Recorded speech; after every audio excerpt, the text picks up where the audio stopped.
आज हम एक ऐसे विषय पर बात कर रहे हैं जो कानूनी प्रक्रिया का शायद सबसे गंभीर पहलू है, मृत्यु दंड का वारंट। लोग इसे अक्सर ब्लैक वारंट भी कहते हैं। हाँ, ये नाम काफी प्रचलित है। हमारे पास कुछ स्रोत हैं, खासतौर पर ब्लैक वारंट और मृत्यु दंड पर आधारित लेख, जिनसे हम इसे समझने की कोशिश करेंगे। बिल्कुल। तो ये वारंट है क्या असल में, कब आता है, ये कैसे जारी होता है, मतलब इसका असली मतलब क्या है? हाँ, देखिए, ये जानना बहुत जरूरी है। ये सिर्फ एक कागज तो नहीं है, ये तो किसी की जिंदगी के खत्म होने का एक तरह से आधिकारिक आदेश है। सही कहा।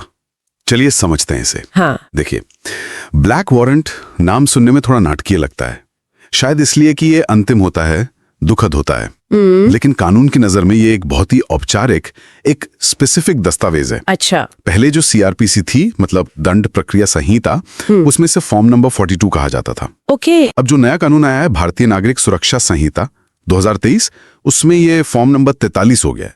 अच्छा, नंबर बदल गया है। हाँ, और इसके ऊपर साफ साफ लिखा होता है, मृत्यु दंडादेश के निष्पादन का अधिपत्र, warrant of execution of a sentence of death. Oh, तो ये ब्लैक वारंट बस एक आम बोलचाल का नाम है, कोई लीगल टर्म नहीं है ये। समझ गई।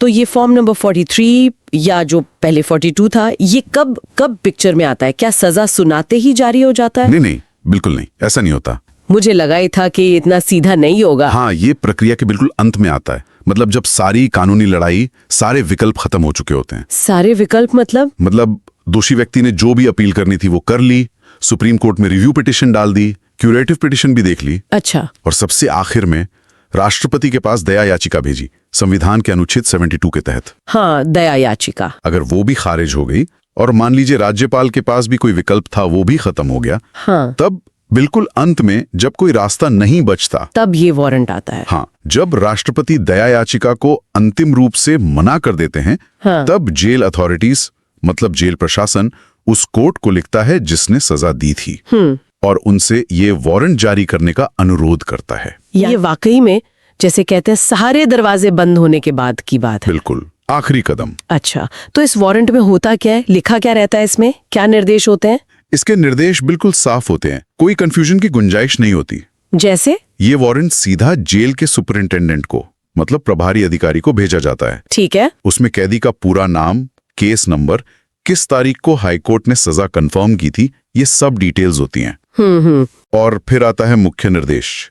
साफ लिखा होता है कि उक्त कैदी का नाम को फांसी पर तब तक लटकाकर उक्त दंडादेश का निष्पादन कराएं जब तक कि वो मर न जाए।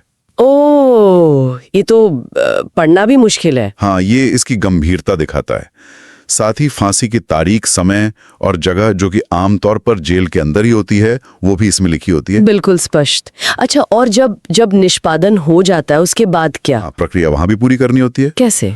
जब सजा का निष्पादन हो जाता है, तो जेल अधिकारी की जिम्मेदारी है कि वो उस वारंट को वापस कोर्ट भेजे। उसी कोर्ट में जिसने जारी किया था? हाँ, उसी कोर्ट में। और वारंट पर यह लिखकर प्रमाणित किया जाता है, जिसे एंडोर्समेंट कहते हैं, कि कोर्ट के आदेश का पालन हो गया है, सजा दे दी गई है। अच्छा, एक तरह से कंफर्मेशन वापस भेजना होता है। बिल्कुल, ये पूरी कानूनी प्रक्रिया को औपचारिक रूप से बंद करता है, क्लोज करता है लूप को। तो ये वारंट सिर्फ एक प्रक्रिया का हिस्सा नहीं है, ये तो मतलब न्याय प्रणाली की जो शक्ति है उसका प्रतीक है। निश्चित रूप से। ये डेथ वारंट, या जिसे हम ब्लैक वारंट कह रहे हैं, ये फांसी की सजा देने में आखिरी औपचारिक और ऐसा कदम है जिसे बदला नहीं जा सकता। इरिवर्सिबल। ये दिखाता है कि राज्य के पास कितनी शक्ति है, लेकिन ये भी बताता है कि ये शक्ति एक लंबी स्थापित कानूनी प्रक्रिया के बाद ही इस्तेमाल होती है। हर कदम नियम से होना चाहिए। बिल्कुल, हर नियम का पालन जरूरी है। और ये वारंट ये भी याद दिलाता है कि इस पूरी प्रक्रिया में जितने भी लोग शामिल हैं, जज से लेकर जेल अधिकारी तक, उन पर कितनी बड़ी जिम्मेदारी है। सच में, ये सिर्फ एक कानूनी प्रक्रिया का मामला नहीं है, ये तो जीवन और न्याय के बहुत गहरे सवालों से जुड़ा है। हाँ, तो अगर संक्षेप में कहें, ब्लैक वारंट एक ऐसा निर्णायक दस्तावेज है जो एक बहुत लंबी कानूनी यात्रा के अंत का सिग्नल है, जिसके बाद कुछ बदला नहीं जा सकता।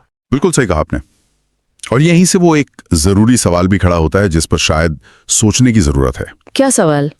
यही कि जब किसी प्रक्रिया का, किसी प्रोसेस का अंतिम नतीजा इतना तय हो, इतना गंभीर हो और ऐसा हो जिसे बदला ना जा सके, हाँ, तो उस प्रक्रिया के हर एक स्टेज पर, हर कदम पर मतलब जांच से लेकर ट्रायल, अपील, दया याचिका तक हर जगह कितनी ज्यादा सटीकता, कितनी निष्पक्षता और कितनी सावधानी बरतनी जरूरी है। हाँ, और शायद मानवीय संवेदना भी। ये सिर्फ नियमों की बात नहीं है, ये न्याय के जो मूल सिद्धांत हैं उनका सवाल है।